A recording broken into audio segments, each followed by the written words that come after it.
Hello student, welcome to our channel. प्यारे विद्यार्थियों, इस वीडियो में हम पढ़ने वाले हैं अध्याय 2 विद्युत विभव एवं धारिता से संबंधित सभी महत्वपूर्ण प्रश्न जो कि बोर्ड परीक्षा में पूछे जा सकते हैं। प्यारे विद्यार्थियों, मैं आपको इस वीडियो में ये बताऊंगा कि 2025 में कौन से प्रश्न आ सकते हैं और क्यों। तो बच्चों, इस वीडियो में आप 2 अंक, 3 अंक और 4 अंक के प्रश्नों को विस्तार से समझेंगे। तो आइए शुरुआत करते हैं। प्यारे विद्यार्थियों, सबसे पहला प्रश्न है आपका, विद्युत विभव किसे कहते हैं, इसका मात्रक व विमीय सूत्र लिखिए। तो प्यारे विद्यार्थियों, विद्युत विभव एकांक आवेश को अनंत से विद्युत क्षेत्र में स्थित किसी बिंदु तक लाने में किए गए कार्य को उस बिंदु पर विद्युत विभव कहते हैं। एकांक परीक्षण आवेश को अनंत से विद्युत क्षेत्र में स्थित किसी बिंदु तक, मान के चलो कि हमारे पास यहाँ ये धन क्यू आवेश है, ये विद्युत क्षेत्र इसके चारों ओर इसका, और अनंत से अब यहां से मैं एक आवेश लेकर आ रहा हूं जिसको परीक्षण आवेश कह रहे हैं। मान के चलो कि वो विद्युत क्षेत्र में बिंदु ए तक ला रहे, तो एकांक आवेश को अनंत से विद्युत क्षेत्र के भीतर किसी बिंदु तक लाने में किए गए कार्य को क्या कहते हैं, उस बिंदु पर विद्युत विभव कहते हैं। प्यारे विद्यार्थियों, विभव का जो एसआई मात्रक है, विभव का एसआई मात्रक वोल्ट है, या फिर कार्य के लिए जूल और आवेश के लिए कूलाम यानी जूल प्रति कूलाम।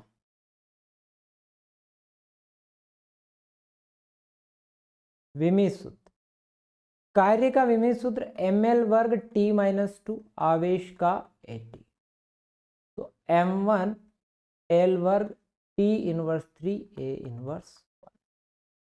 प्यारे विद्यार्थियों, विभव एक अदिश राशि है, यह एक अदिश राशि। ये सारी बातें हमें पता होनी चाहिए।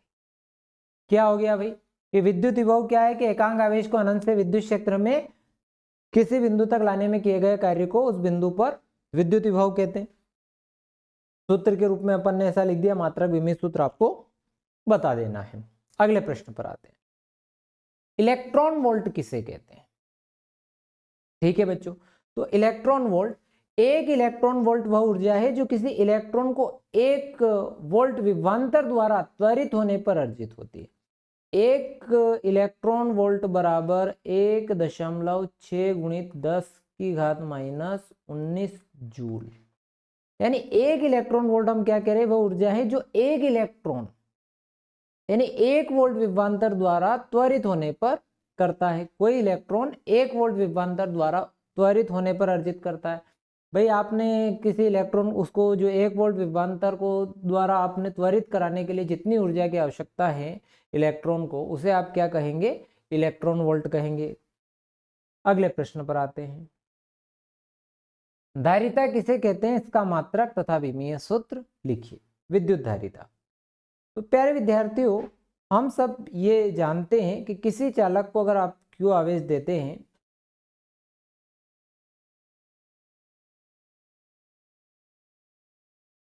किसी चालक को दिए गए आवेश तथा उसके विभव में होने वाली वृद्धि के अनुपात को उस चालक की विद्युत धारिता कहते हैं। यदि चालक को दिया गया आवेश Q और विभव में होने वाली वृद्धि V हो, तो आप Q समानुपाती V आपने पढ़ा हुआ है। चालक को आपने Q आवेश दिया और उसके विभव में V वृद्धि हो गई, तो Q बराबर समानुपाती का चिन्ह हटाते हैं, एक नियतांक आता है C, यानी कि अब C बराबर मैं लिखूं Q बटे V। संख्यात्मक रूप में किसी चालक की धारिता उस चालक को दिए गए आवेश के बराबर होती है, यानी आप चालक को आवेश देते हैं और उसके विभव में वृद्धि होती है। तो आप धारिता की परिभाषा यह कह सकते हैं कि आवेश और विभव के अनुपात को क्या कह रहे हो, आप धारिता कह रहे हो। यानी किसी चालक को दिए गए आवेश और उसके विभव में होने वाली वृद्धि के अनुपात को उस चालक की विद्युत धारिता कहते हैं। यदि मैं क्यू आवेश देता हूं और विभव में जो वृद्धि है वो 1 वोल्ट हो जाती है, तो ऐसी परिस्थिति में C बराबर क्या होगा, Q होगा। तो हम क्या लिख सकते हैं कि किसी चालक की धारिता उस चालक को दी गई आवेश की वह मात्रा है जो चालक के विभव में एकांक वृद्धि कर दे। प्यारे विद्यार्थियों, इसका जो एसआई मात्रक है, इसका एसआई मात्रक फैराड है। हमको चाहिए विमीय सूत्र। ठीक है, तो विमीय सूत्र हम निकालें तो विमीय सूत्र आपका हो जाएगा C बराबर Q बटा V। Q के लिए आप आवेश का AT यूज करते हो, विभव के लिए आप ml square T inverse A inverse 1। जिसको विभव का पता नहीं होता है वो कैसे निकालेगा विभव के लिए, तो विभव के लिए आप V बराबर W बटा Q का यूज करके निकाल ले, यानी W के लिए ml स्क्वायर T इनवर्स 2 और आवेश का AT, तो ml square T inverse 3 A inverse 1 हो जाएगा। तो प्यारे विद्यार्थियों, ये हो गया आपका M1 इनवर्स, L ऊपर गया आपका, L इनवर्स 2 ये ऊपर चला गया, T इनवर्स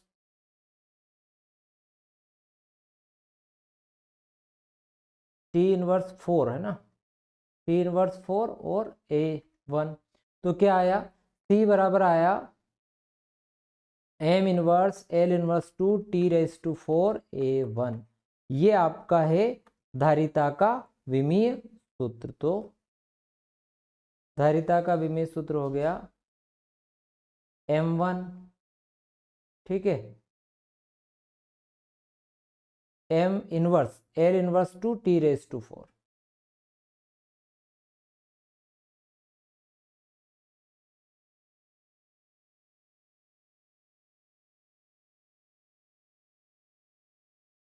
ठीक है, तो ये आप लोगों का धारिता का विमीय सूत्र हो गया। अगले प्रश्न पर आते हैं। एक गोलाकार चालक की धारिता 1 माइक्रोफेरेड है, इस गोली चालक की त्रिज्या ज्ञात कीजिए। तो गोलाकार चालक की धारिता जो दे रखी है C बराबर 1 माइक्रोफेरेड है, और माइक्रोफेरेड है और इसको बदल दें तो 10⁻⁻6 फेरेड हो जाएगा। अब इस गोली चालक की त्रिज्या ज्ञात कीजिए, और गोली चालक की धारिता के लिए जो सूत्र प्रयोग होता है वो होता है C बराबर 4πε0 R। तो R बराबर हो जाएगा C बटा 4πε0। C यानी कि 10⁻⁻6, 1 बटा ε0 क्या हो गया, 9 गुणित 10⁹, यानी 9 गुणा ये हो जाएगा 10⁻³ मीटर, या फिर किलोमीटर में लिखेंगे तो 9 किलोमीटर। बहुत सरल। गोली चालक जब भी आए तो उसके लिए धारिता का सूत्र C बराबर 4πε0 R लगाना है। अगले प्रश्न पर प्रश्न है कि सूखे बालों में कंघा घुमाने के बाद कागज के टुकड़ों को आकर्षित कर लेता है, क्यों? यदि बाल भीगे हो या वर्षा का दिन हो तो क्या होता है? ध्यान रहे कागज विद्युत चालक नहीं है। भाई, कंघा घर्षण द्वारा आवेशित हुआ, तो आवेशित कंघे द्वारा कागज के अणु ध्रुवित हो जाते हैं, परिणाम स्वरूप एक नेट आकर्षक बल लगता है। यदि बालों में नमी अथवा वर्षा के दिन है तो कंघे और बालों के बीच घर्षण का मान क्या हो जाएगा, कम हो जाएगा, तथा कंघा आवेशित नहीं होता, अतः कागज के छोटे टुकड़े को आकर्षित नहीं करेगा। साधारण रबर विद्युत रोधी होते, परंतु वायुयान के विशेष रबर के पहिए हल्के चालक के बनाए जाते हैं। ऐसा क्यों? ऐसा इसलिए करते हैं कि जो अगर पहिए का जो अर्थ के साथ घर्षण होता है तो घर्षण की वजह से वहां पर चिंगारी उत्पन्न हो सकती है, और इनको चालक इसलिए बनाया जाता है ताकि वो जो चिंगारी, जो आवेश उत्पन्न हुआ है वो कहाँ चला जाए, अर्थ में चला जाए। जो वाहन ज्वलनशील पदार्थ ले जाते हैं उनकी धातु की रस्सियां वाहन से गतिमय होने पर धरती को छूती रहती है, क्यों? ताकि क्या हो कि जो ज्वलनशील पदार्थ ले जा रही है उनमें जो धातु की रस्सियां है, वहां जो घर्षण की वजह से जो आवेश उत्पन्न हुआ है वो आवेश कहाँ चला जाए, अर्थ में चला जाए। जो दूसरे वाले का कारण है वही तीसरे वाले के लिए। एक चिड़िया उच्च शक्ति के खुले बिजली के तार पर बैठी है, उसको कुछ नहीं होता, पर धरती पर खड़ा एक व्यक्ति उसी तार को छूता है तो उसे घातक धक्का लगता है। ऐसा क्यों? तो ये विभवांतर के कारण होता है। जब चिड़िया एक उच्च शक्ति के बिजली के तार पर बैठी है, जब चिड़िया उच्च शक्ति के बिजली के तार पर बैठी है तो चिड़िया को करंट नहीं लग रहा है। अब ऐसा इसलिए हो रहा है कि उसका विभवांतर क्या है, शून्य है। विभव का कोई विभव डिफरेंस नहीं है, यानी कि जैसे ही आप उसे अर्थ से छूते हैं तो अब आपके और पृथ्वी के बीच में विभवांतर बन जाता है। विभवांतर बन जाता है तो इस वजह से आपको क्या लगता है, झटका लगता है। तो उस मुख्य कारण क्या है, विभवांतर। ठीक, ये एनसीईआरटी का उदाहरण है, 2.7 जो आपकी टेक्स्ट बुक है। आगे बढ़ते हैं। अब 3 और 4 अंक के जो महत्वपूर्ण प्रश्न है वो कौन से हैं? विद्युत द्विध्रुव की निरक्ष पर स्थित किसी बिंदु पर विद्युत विभव क्षेत्र की तीव्रता का सूत्र स्थापित कीजिए। इसको विद्युत विभव का सूत्र स्थापित कीजिए, इस तरह से है ये प्रश्न, है ना। विद्युत द्विध्रुव की निरक्ष पर स्थित किसी बिंदु पर विद्युत विभव, तीव्रता नहीं, विद्युत विभव का सूत्र स्थापित कीजिए। प्यारे विद्यार्थियों, विद्युत द्विध्रुव क्या है? तो इसके बारे में हमको अच्छे से जानकारी है कि दो बराबर तथा विपरीत आवेश एक दूसरे से यदि अल्प दूरी पर स्थित हो तो उसे हम क्या कहेंगे? विद्युत द्विध्रुव कहेंगे। ये एक विद्युत द्विध्रुव हो गया। अब विद्युत द्विध्रुव की मध्य बिंदु से आपने यहां एक बिंदु P यहां ऊपर की तरफ ले लिया, यहां पर। अब यहां वो बिंदु P है जहां हमें विद्युत विभव की गणना करनी। अब विद्युत विभव भी हमें एक एक आवेश के लिए निकालना आता है, दोनों का एक साथ नहीं आता। ये A बिंदु है और ये B बिंदु। पहले धन q आवेश के कारण निकालेंगे और फिर ऋण q आवेश के लिए निकालेंगे। तो धन q आवेश के कारण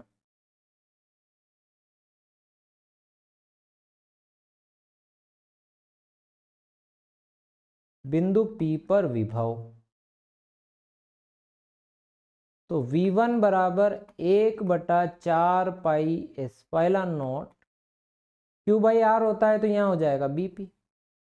ये दूरी आपने ली है R, और अगर इसको हाफ और इसको हाफ करके इसमें यहाँ पाइथागोरस लगाओगे तो R² L², तो 1/4 पाई एप्सिलॉन नॉट Q/√R वर्ग धन L वर्ग। यहाँ प्लस Q लीजिएगा क्योंकि विभव एक अदिश राशि है। अब इसी टाइप से ऋण Q आवेश के कारण बिंदु P पर विभव,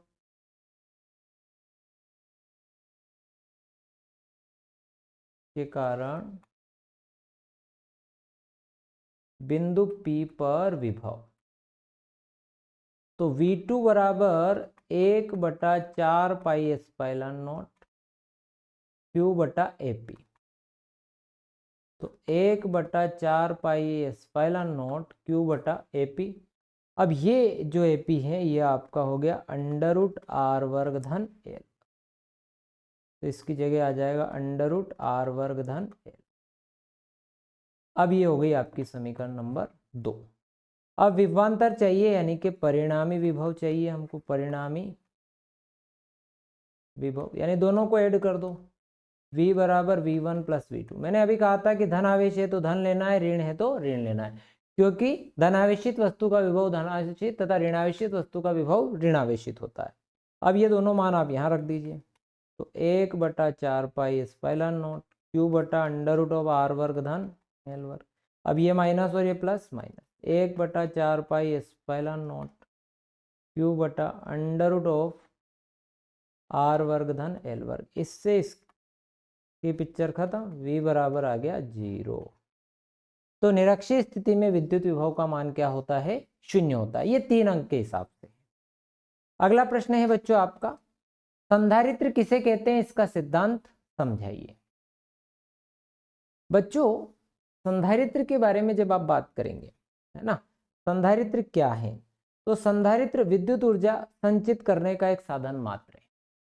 ठीक है, जैसे हमारे घर में टैंकर होता है पानी का, पानी स्टोर करने के लिए, इसी प्रकार से आवेश को स्टोर करने के लिए संधारित्र का उपयोग किया जाता है। तो हम ये कहते हैं कि संधारित्र वह युक्ति है जिसके द्वारा किसी चालक के आकार या आकृति में परिवर्तन किए उस बिना उसकी धारिता बढ़ाई जाती है। वास्तव में संधारित्र विद्युत ऊर्जा संचित करने का एक उपकरण है, बिना आकार आकृति में परिवर्तन किए धारिता बढ़ा दी जाए। अब वो कैसे संभव हो सकता है उस पर हम बात कर लेते हैं। हमारे पास C बराबर Q/V हमने पढ़ा है। अगर हम इस सूत्र के अनुसार विभव का मान कम कर दें तो धारिता का मान बढ़ जाएगा। ठीक, तो आपको आकार या आकृति में परिवर्तन करने की जरूरत नहीं पड़ेगी। हम एक कार्य करते हैं, यहाँ पर हमारे पास ये एक चालक है, इसके समीप हमने एक दूसरा चालक तार ले लिया।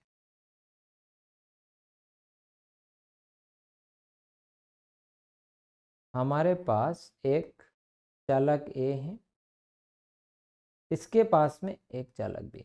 चालक ए धनावेशित, धनावेशित चालक ए के समीप एक अनावेशित चालक बी लेकर आए। ऐसा करने से क्या हुआ, ऐसा करने से ये हुआ कि ये जो अनावेशित चालक हम आवेशित चालक के समीप लेकर आए, तो इसकी वजह से इस चालक बी का जो सिरा इस धनावेश के समीप है उस पर ऋणावेश प्रेरण की वजह से, और दूरवृत्तीय सिरे पर धनावेश प्रेरित हो गया। अब ये ऋणावेश जो है इसके इस आवेश को कम करता है, आवेश को कम करता है, उससे इसका विभव कम हो जाता है। विभव कम हो जाता है तो इसकी धारिता बढ़ जाती है, पर यह धनावेश इसके आवेश को बढ़ा देता है, जिससे धारिता विभव भी आपका बढ़ जाता है और धारिता कम हो जाती है। तो अब हम इसमें एक काम और करते हैं कि ये जो चालक भी है इसको आप क्या कर दो, भूसंपर्कित। तो भूसंपर्कित करने की वजह से चालक बी पर क्या नीचे से इलेक्ट्रॉन आएंगे और ये जो धनावेश है इसको निरावेशित कर देंगे, तो इस पर केवल क्या रह जाएगा, ऋणावेश। अब ऋणावेश चालक ए के आवेश को कम करता है, जिससे विभव कम हो जाता है, और विभव कम होने की वजह से धारिता कम हो जाती है। ये इतना सरल सी बात है। तो यहां बात हो गई कि माना कि ये विलगित चालक प्लेट है जिसे धन आवेश दिया गया, तो इसके समीप दूसरी अनावेशित चालक प्लेट बी लाने से प्रेरण द्वारा, ठीक है, अब जो निकटवर्ती तल पर ऋणावेश बी के और दूरवर्ती तल पर धनावेश उत्पन्न हो जाता है। प्रेरित ऋणावेश चालक ए के विभव को कम करने का प्रयास करता है, जिससे ए के विभव बढ़ाने का प्रयास करता है। प्रेरित ऋणावेश प्लेट ए के अधिक निकट है तो प्लेट ए का विभव कम हो जाता है। इस प्रकार C बराबर Q बटा V के अनुसार उसकी धारिता बढ़ जाती है। यदि बी को पृथ्वी से जोड़ दिया जाए तो इलेक्ट्रॉन निकलकर चालक के धनावेश को निष्फल कर देते हैं, जिससे चालक बी पर केवल प्रेरित ऋणावेश शेष रह जाता है और चालक के विभव को कम कर देता है और धारिता बढ़ जाती है। यह संयोजन इस संयोजन को संधारित्र कहते हैं और यह संधारित्र का सिद्धांत काफी सरल है। अगले प्रश्न पर आते हैं। श्रेणी क्रम में जुड़े 3 संधारित्रों की तुल्य धारिता का व्यंजक प्राप्त करें। हमारे पास श्रेणी क्रम में हमने 3 संधारित्र जोड़ दिए। ये हो गया आपका C1, ये हो गया आपका C2 और ये हो गया आपका C3। ये 3 संधारित्र श्रेणी क्रम में जोड़े गए। ठीक, अब इन तीनों संधारित्र की धारिताएं C1, C2, C3 हैं। अब इस पर अगर धनावेश है इस प्लेट, तो इसके इस वाले पर क्या आएगा, ऋणावेश आएगा निकटवर्ती। इस पर धनावेश आया जो यहाँ स्थानांतरित हो जाएगा। इधर प्रेरण से ऋणावेश आएगा, यहाँ धन आएगा, वो यहाँ स्थानांतरित हो जाएगा। इस पर ऋणावेश आएगा। प्रत्येक संधारित्र का श्रेणी क्रम में याद रखिएगा, प्रत्येक संधारित्र पर श्रेणी क्रम में जो उनका विभवांतर होता है वह अलग अलग होता है। तो यहां पर इनका विभवांतर हो गया V1, यहां पर इनका विभवांतर हो गया V2, यहां पर इनका विभवांतर हो गया V3। तो जो विभवांतर है बच्चों वो हो गया V बराबर V1 plus V2 plus V3। तो दे दो समीकरण नंबर 1। अब विभवांतर अलग अलग होता है और आवेश समान होता है। ठीक है, ये चीज ध्यान रखनी है। प्रत्येक संधारित्र पर आवेश का मान श्रेणी क्रम में समान होता है और विभवांतर अलग अलग होता है। अब हम पहले संधारित्र पर अगर देखें,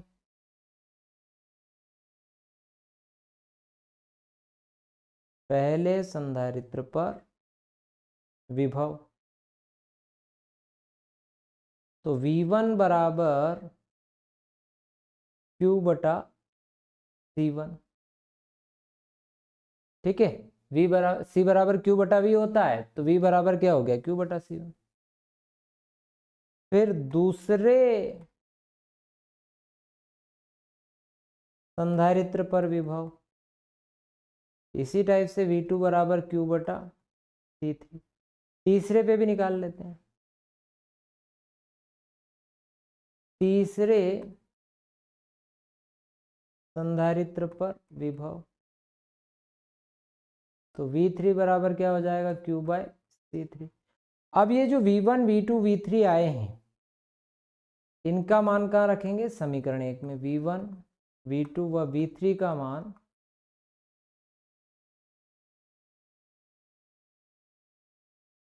समीकरण 1 में। तो समीकरण 1 में आप जब यहाँ रखेंगे तो V बराबर हो जाएगा Q/C1 plus Q/C2 plus Q/C3। Q बाहर निकाल लिया, 1/C1 1/C2 प्लस, यदि परिणामी धारिता हम C मान लें, C हो तो क्या हो जाएगा? V बराबर Q/C। इसको 2 दे दो और इसको 3 दे दो, और 2 और 3 से अगर हम देखें और हल करें तो समीकरण 2 व 3 से, तो इन दोनों के V बराबर हो जाएंगे, तो Q into 1/C1 1/C2 plus 1/C3 बराबर Q/C। तो Q से Q कैंसल, तो 1/C1 plus 1/C2 plus 1/C3 is equal to 1/C। ये आ गया भाई संधारित्र की धारिता का व्यंजक श्रेणी क्रम में। बहुत सरल सरल चीजें हैं, पर आपको थोड़ी सी मेहनत करनी पड़ेगी। ठीक है, ये तो एक टाइप से रिवीजन टाइप में बता रहा हूँ। ठीक है, पहले डिटेल वीडियो भी बहुत सारे बनाए हैं मैंने आप लोगों के लिए, तो आप उनको जरूर देखिएगा। अब समांतर क्रम में जुड़े 3 संधारित्रों की तुल्य धारिता का व्यंजक प्राप्त कीजिए। हमारे पास 3 संधारित्र हैं जिनको हमने समांतर क्रम में जोड़ दिया, C1। दूसरा संधारित्र हमारे पास है C2। समांतर संयोजन उसे कहते हैं जिसमें प्रत्येक संधारित्र की पहली प्लेट को एक बिंदु से और दूसरी प्लेट को दूसरे बिंदु से जोड़ दिया जाता है, उसे हम क्या कहेंगे? समांतर संयोजन। अब आप ये देखिए कि यहां से जब आवेश आया तो ये आवेश को हम 3 भागों में बांट देते हैं। क्या बराबर? तो नहीं, है ना, बराबर नहीं, अलग अलग होगा क्योंकि सभी संधारित्र की धारिता अलग। तो मैं भूसंपर्कित कर देता हूं। तो बच्चों इसमें आवेश अलग अलग होगा और विभव समान होगा। सभी के बीच में जो विभव होगा वो एक जैसा होगा, यानी कि V होगा। यहां आया हमारे पास आवेश Q बराबर Q1 plus Q2 plus Q3। अब प्रत्येक संधारित्र पर आवेश,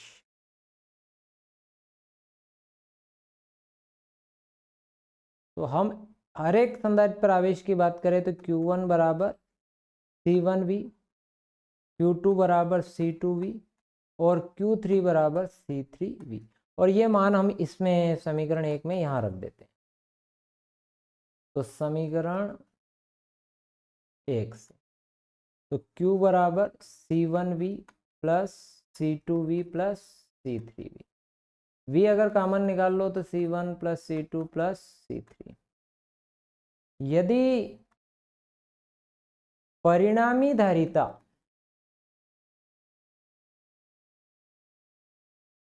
C हो तो Q बराबर हो जाएगा CV।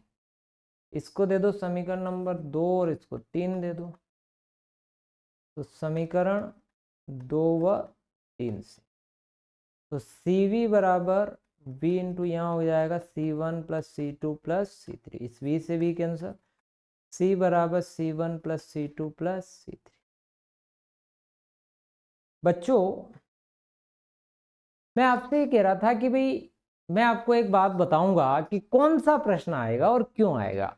तो बच्चों प्रश्न जो आएगा इस यूनिट से वो या तो समांतर प्लेट संधारित्र या श्रेणी संयोजन या समांतर संयोजन या संधारित्र का सिद्धांत या इनसे रिलेटेड कोई सवाल। इस यूनिट का एक नियम मैं बहुत सालों से देखा मैंने पेपर को, और उसमें मैंने ये पाया कि इस यूनिट से इस संधारित्र से कोई ना कोई प्रश्न आता ही आता, चाहे वो न्यूमेरिकल आए, चाहे कोई थ्योरेटिकल क्वेश्चन आए, चाहे समांतर प्लेट संधारित्र आ जाए या श्रेणी संयोजन आ जाए, तो कुछ न कुछ आता ही आता है। तो ये प्रश्न आप लोग अच्छे से कर लोगे तो इस यूनिट का, इस चैप्टर का आपका काम हो जाएगा। अब समांतर प्लेट संधारित्र की धारिता का व्यंजक प्राप्त करना है। प्यारे विद्यार्थियों हमारे पास एक समांतर प्लेट संधारित्र है इस संधारित्र की हमने दो प्लेटें ए और बी ले ली।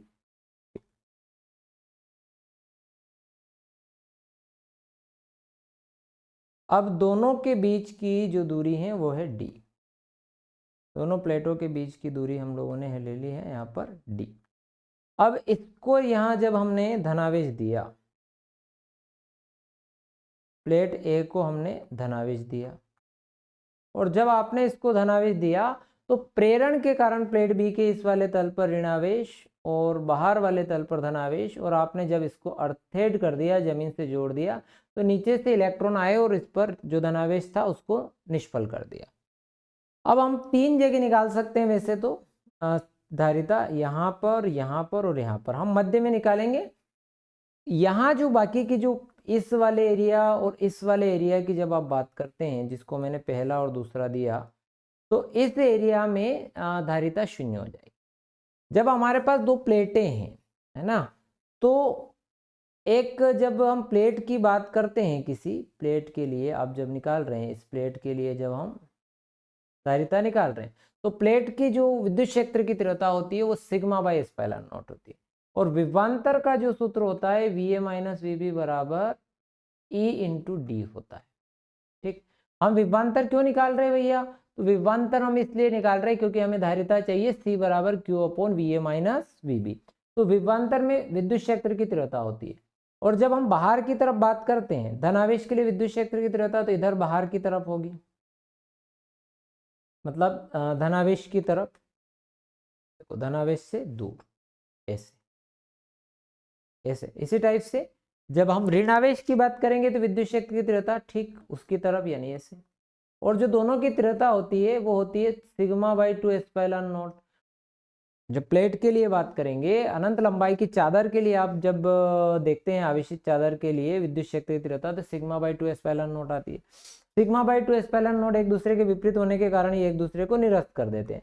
तो बाहर जो दोनों भाग हैं, इनमें तो आपकी विद्युत क्षेत्र की तीव्रता शून्य है, शून्य है तो विभवांतर भी आपका शून्य होगा। हम बात करते हैं इसके भीतर किसी बिंदु पर, यहाँ पर, इसको हमने ले लिया P। अब प्लेट ए के कारण विद्युत क्षेत्र, और जब आप प्लेट ए की वजह से विद्युत क्षेत्र देखते हैं तो E1 बराबर हो जाएगा सिग्मा बटे 2 एप्सिलॉन नॉट। अब ये किधर होगा? तो धनावेश के लिए धनावेश से दूर, तो ए से परे। फिर प्लेट बी के कारण विद्युत क्षेत्र,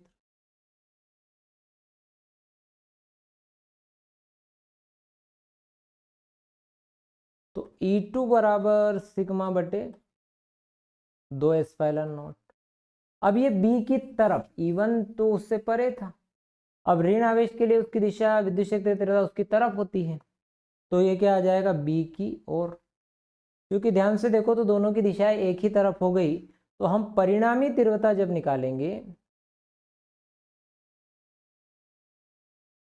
परिणामी तीव्रता जब हम निकालते हैं तो दोनों जुड़ जाएंगे, E बराबर E1 प्लस E2, यानी कि सिग्मा बटे 2 एप्सिलॉन नॉट प्लस सिग्मा बटे 2 एप्सिलॉन, तो जोड़ आया 2 सिग्मा बटे 2 एप्सिलॉन नॉट, 2 से 2 कट जाएगा, सिग्मा बटे एप्सिलॉन नॉट। प्यारे विद्यार्थियों, सिग्मा जो है पृष्ठ आवेश घनत्व,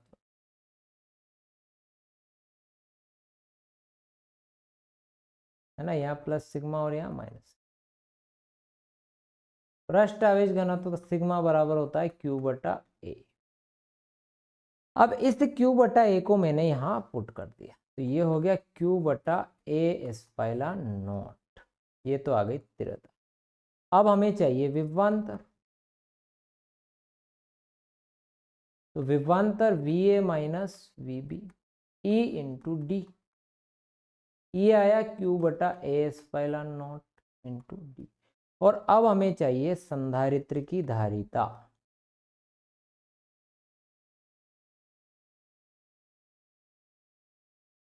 संधारित्र की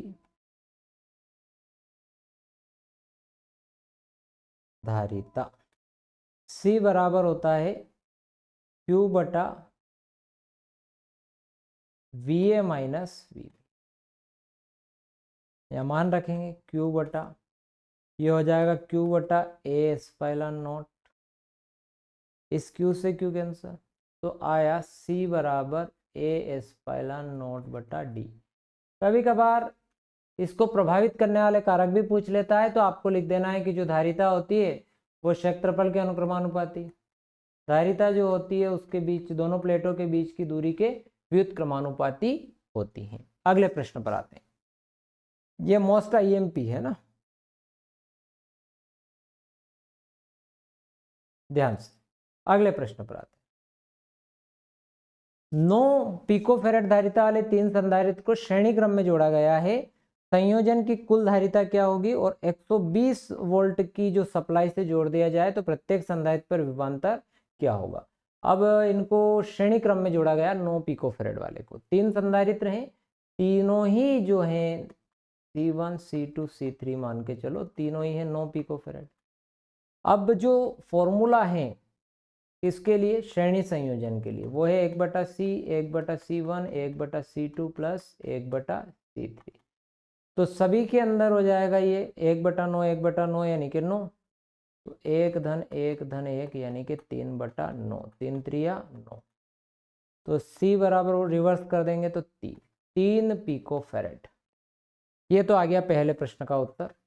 अब दूसरा है कि भाई इसमें जो सप्लाई दी गई है वो दी गई है 120 वोल्ट की, और प्रत्येक संधारित्र पर विभवांतर क्या होगा। अब हमारे पास जो 120 वोल्ट का विभवांतर है, एक श्रेणी क्रम में विभवांतर वैसे प्रत्येक संधारित्र के लिए अलग अलग होता है, पर चूंकि यहाँ जब हम प्रत्येक संधारित्र पर क्या गणना करना चाहते हैं, विभव की, है ना, पर यहाँ पर क्या हो रहा है कि सभी संधारित्र की धारिता समान है, इसका मतलब सभी के लिए जो विभव होगा वो बराबर बराबर बंटने वाला है, V प्लस V, ठीक है, बराबर इसमें इसको V डैश, तो तीनों में आ जाएगा 3V बराबर V डैश, ठीक, तो V बराबर V dash by 3, V dash कितना दिया था 120/3, यानी कि प्रत्येक संधारित्र का विभव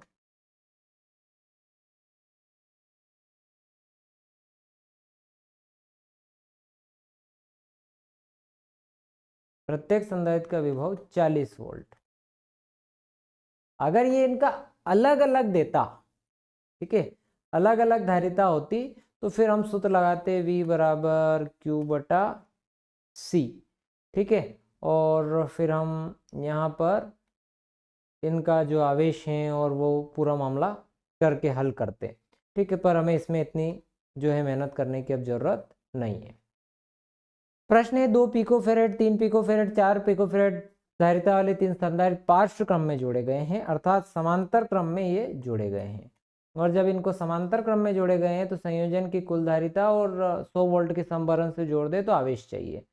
तो धारिताएं जो हमारे पास है यहाँ पर गिवन, C बराबर है 2 पिकोफैरेड, C2 बराबर है 3 पिकोफैरेड और C3 बराबर है 4 पिकोफैरेड, और अब इनको कुल धारिता चाहिए, जबकि ये कौन से क्रम में है, तो ये है आपका समांतर क्रम में होता है, तो C1 plus C2 plus C3।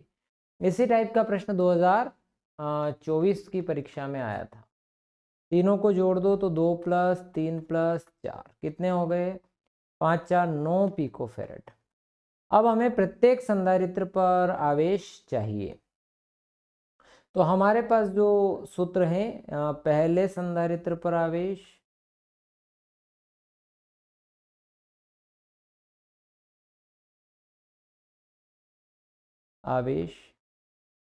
दूसरे संधारित्र पर आवेश,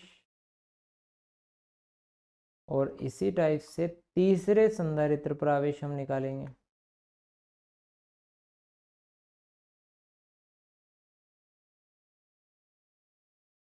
अब Q1 बराबर होता है C1V, और C जो आपको दिया था यहाँ पहले वाला वो है 2 पिकोफैरेड, 2 पिको यानी कि 2 गुणा 10 की घात -12, और V जो आपको यहाँ हमको दिया 100 वोल्ट की सप्लाई, तो यहाँ हो जाएगा 100, तो 2 गुणा 10 की घात माइनस 10 कूलाम। फिर एक और जो आपको यहाँ दिया 3 पिकोफेरेड, तो 3 गुणा 10 की घात माइनस 12 गुणा 100, तो 3 गुणित 10 की घात माइनस 10 कूलाम। अगला वाला आपको 4 दिया, बहुत सरल है ये। 4 गुणा 10 की घात माइनस 12 गुणा 100, यानी 4 गुणा 10 की घात माइनस 10 कूलाम। ये सारे प्रश्न, सारी चीज़ें आपने निकाल ली, बहुत सरल था। अगले प्रश्न पर आते हैं कि एक समांतर पट्टिका का संधारित्र जिसकी पट्टिकाओं के बीच वायु है और उसकी जो धारिता है उस कंडीशन में C बराबर 8 पिकोफेरेड। धारिता का जो सूत्र होता है वो होता है A एप्सिलॉन नॉट बटा D, जो कि हमने थोड़ी देर पहले निकाला। यदि पट्टिकाओं के बीच की दूरी को आधा कर दिया जाए तो इसके बीच के स्थान में 6 पराविद्युतांक का पदार्थ भर दिया जाए। अब क्या किया कि इसकी दूरी को आधा कर दिया और यहाँ पराविद्युतांक माध्यम रखा जिसका मान है 6। ठीक, अब हमारे पास नई धारिता हम ले रहे हैं C डैश बराबर, यानी कि A एप्सिलॉन नॉट और K की जगह हम कितना रख रहे हैं 6 बटे D/2, 2 ऊपर चला गया, तो C डैश बराबर आ रहा है 12 A एप्सिलॉन नॉट बटे D, और A एप्सिलॉन नॉट का मान हमारे पास समीकरण 1 में है, तो 12 गुणित 8 12 96 96। अब आप चाहें पिकोफेरेड में ही लिख लें। ठीक, तो 96 पिकोफेरेड इनकी धारिता होगी। ठीक है, कितना अच्छा सवाल था। अब ये 2 नंबर में आ सकता है, 3 में आ सकता है, 4 में आ सकता है। प्यारे विद्यार्थियों, सारे प्रश्न बहुत अच्छे हैं और अगर आपको वीडियो पसंद आया हो तो चैनल को सब्सक्राइब कर दीजिएगा और अपने दोस्तों के साथ शेयर करना मत भूलना। Thank you very much. मिलते हैं नेक्स्ट वीडियो में।